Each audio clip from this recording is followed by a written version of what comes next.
Hi children, I am back with a new chapter for you. So today in this video you are going to understand the theory and practice of federalism in India. Federalism in India. So let us discuss about federalism. Federalism. What is federalism? The sharing of power among the central, state, regional, and local governments is known as federalism. Listen, my dear children, this comes under political science. So, we are discussing about the second chapter in political science under the heading federalism.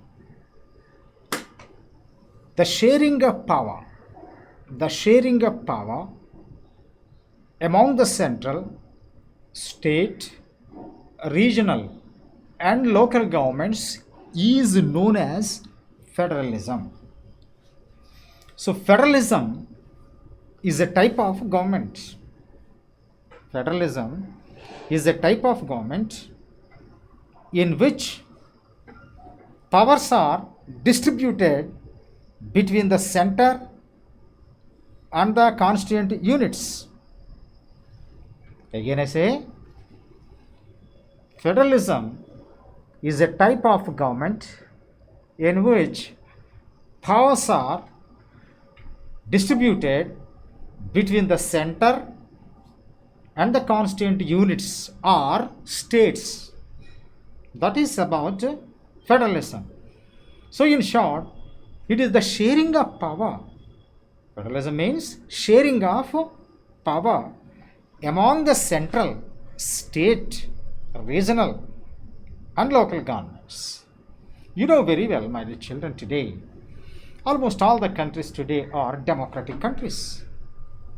So in democratic countries, we see number of states and we see the central government as well as states. So in this type of democratic setup, where the powers are generally shared by the central and the state governments. So wherever the power is distributed or shared among the central, state, regional or local governments is known as federalism.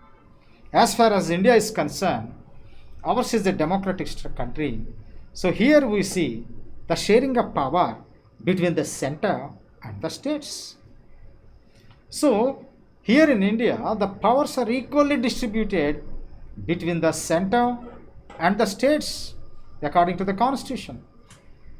So as per the provisions of the constitution, this arrangement is made, the powers are distributed equally between the center and the states, my dears. So the sharing of power, that is very important in federalism. Sharing of power. But in the before times, in olden days, where there were monarchical governments, there were dictatorial types of government, other types of governments, where there was no possibility, there was no question of sharing of power. All the powers are only concentrated in the hands of a single person. In such type of governments, whether it is a monarchy or a dictatorship, only a single person enjoyed all the powers, and all the powers are only concentrated in the hands of a single person.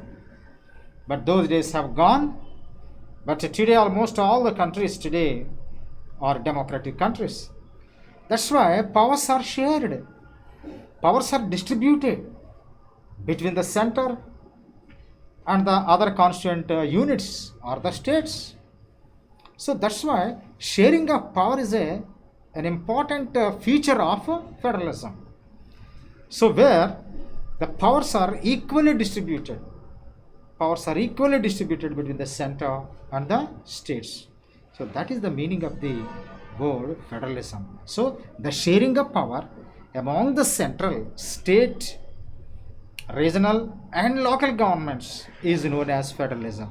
Say for example in India, we see we have the state government, we have the central government at the top, at the apex, and we have the state governments, and besides that we have the local self governments, okay, corporations, municipalities, gram panchayats at the village level. That is also a kind of government. So these are local self governments. So all these are equally enjoying their powers. So that is federalism. So the sharing of power among the central and the state governments and local governments, which is known as federalism. That is the concept of federalism. Okay, my dear children. So powers are equally distributed between the center and the states. Now, let us go. Let us discuss about the features of federalism. Let us go into deep. Okay, features of federalism. Features of federalism. There are two or more levels or tiers of government. Tiers means here levels. There are two or more levels or tiers of government. Different tiers of governments have their own jurisdiction, own purview regarding legislation, making of laws, legislation, taxation, and administration. So there are two or more levels of or tiers of government. So different tiers of government or different levels of governments have their own jurisdiction. What are the different levels of governments here? Central government, one tier. State government, another level or one tier. Local self government, third tier. So likewise, there are more levels or tiers of governments. So different tiers of governments have their own jurisdiction. For example, central government, it has its own jurisdiction. It has its own purview. It has its own powers to exercise with regard to legislation, taxation, and administration. Likewise, different tiers of governments have their own jurisdiction regarding legislation, taxation, and administration. Okay, central government has power to legislate some laws. It has power to impose taxes upon some items. Likewise, every government, likewise the state government also, it has its own powers to make laws for the state and to impose laws and impose taxes or some items. Likewise, every type of government or every level of government, every level of government has its own jurisdiction. Okay, so different types of government have their own jurisdiction regarding legislation, taxation, and administration. So the jurisdiction of the respective tiers of the government are specified in the constitution. Especially as far as India is concerned, here we have a constitution which proclaims all these things. So whatever the powers here which are given to the states, all these are generally mentioned in the constitution. So what powers the state government possess, what powers the central government is possessing, all these are clearly mentioned there in the provisions of the constitution. Since it is the supreme law of the country, so the jurisdiction of the respective tiers of the government are specified in the constitution. All these things are specifically mentioned in the constitution. Okay, so the constitution declares all these. The changes in the fundamental provisions, of the constitution require consent of both the levels of government. The changes in the fundamental provisions of the constitution require the consent of both the levels of government.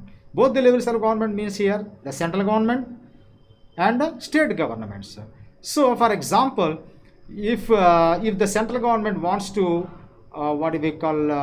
change the constitution, so that requires consent or permission.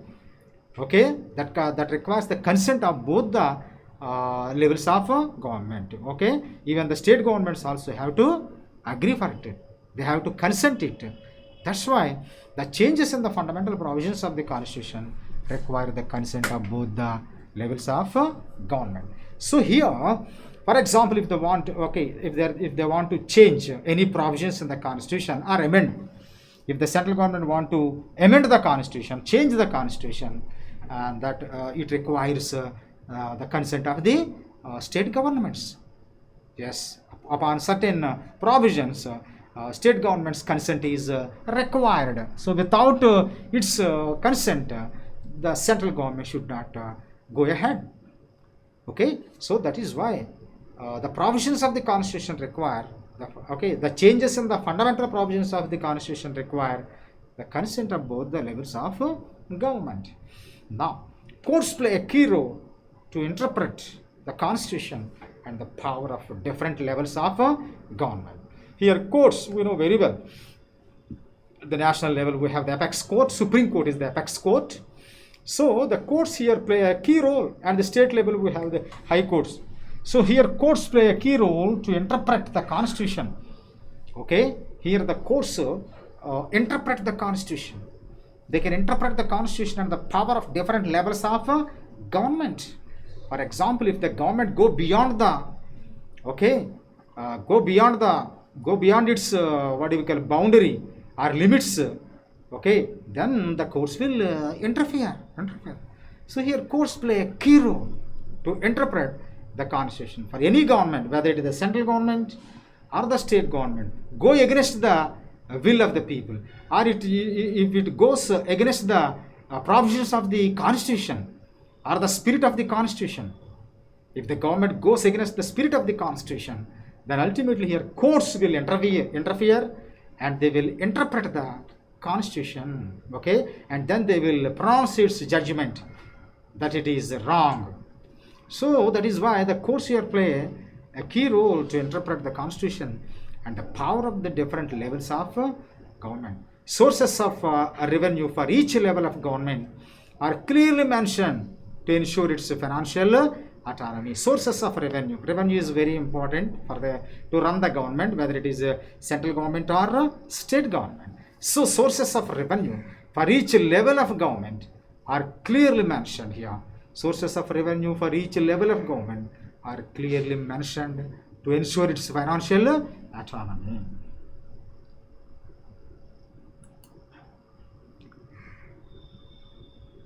Federal system.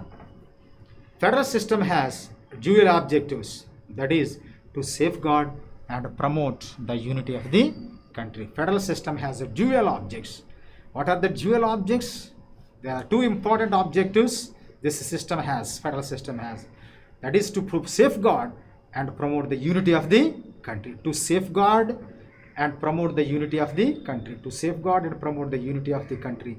While at the same time, it accommodates the regional diversity. One is to promote the unity and at the same time to accommodate the regional diversity. So the federal system has dual objectives. One is to safeguard or promote the unity of the country, and the second one is to accommodate the regional diversity, to safeguard the promote the unity. Unity is very important because India is a country with a great diversity. So in which unity is very important among the people.